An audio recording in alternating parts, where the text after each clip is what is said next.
We have gone a little back in time. It is AD 401, the coast of Ireland. Among the chained captives is a young boy, Patrick.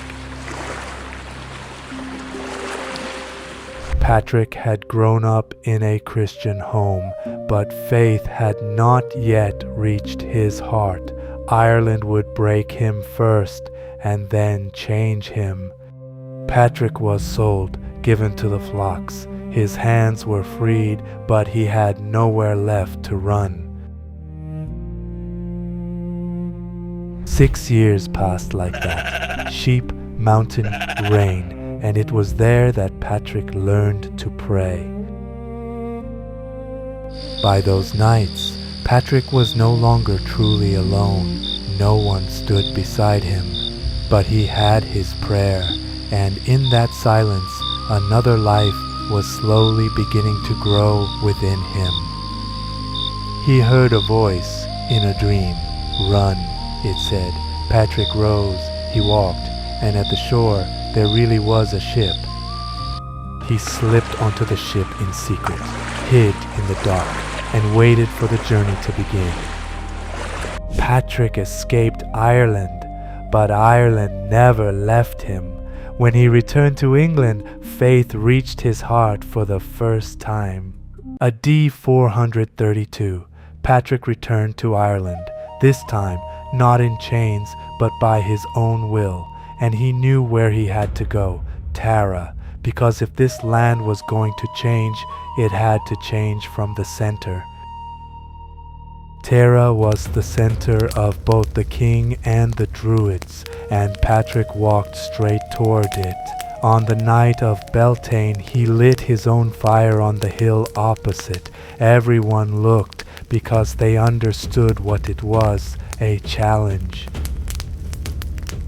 That night, the chief druid said to the king, "If that fire is not put out, it will never go out."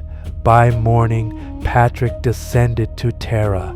The druids blocked his path, but Patrick knew he had not come with power. He had come with truth. That day, Tara watched no fight. It watched a trial. In the end, silence fell. The druid's word had been shaken, but the king still did not believe.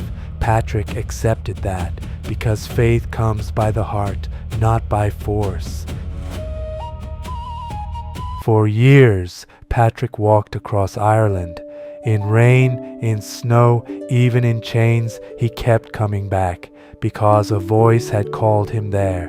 And in the end, the ones who came to him were not kings. They were fishermen, farmers, slaves. Patrick knew them, because once he had been one of them too.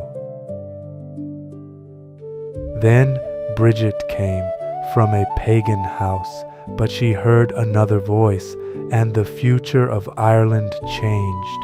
Years later, Patrick died quietly. Only a few stood beside him, but what he left behind was greater than that room. After Patrick, the monasteries began to grow, but they were never only places of prayer. There was life inside them, iron, soil, people. Then that life became a rhythm. They prayed, went out to the fields, returned and prayed again. In those days in Ireland, faith and bread came from the same hands. For the Irish monk, craft was sacred too. At the fire, there was prayer and labor together. Then Bridget's Kildare grew even larger. Cattle, bees, students, fields. There, faith was feeding not only the soul, but life itself too. The faith Patrick brought did not remain in Ireland. Columba carried it across the sea. He came to Iona, and from there it moved to farther lands. But at the same time, other hands were working in Ireland. In silent rooms, monks wrote line by line. The ink was fresh. Their hands were rough, and those hands were preserving not only books, but the memory of a people. After Patrick, the faith did not stop. Columba carried it beyond the sea, and in Ireland the hands that remained kept writing in silence. On one side there was the journey, on the other memory. In this land, power was often measured in cattle.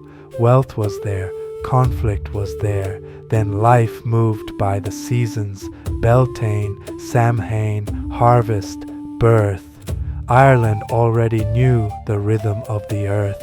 When Patrick came, he did not erase it, he turned it toward another meaning. These people knew fire, they worked iron and shaped gold. Then those same hands began to serve the new faith in silence. The old skill did not vanish, it simply changed direction. AD 795, the Vikings came to Iona. The night burned. When the monks awoke, only one thing remained to save, the books. And one monk, a man whose name we do not know, carried that book out through the fire. If those pages still remain today, it is because of him.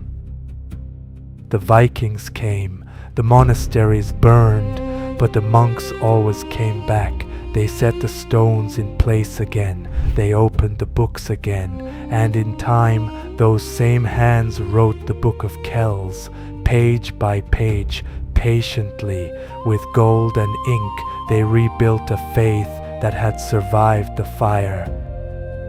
In the Chiro page, old Ireland was still alive, spirals, knots, lines flowing into one another, but now all of them served a single name. Years later, the Vikings saw that too.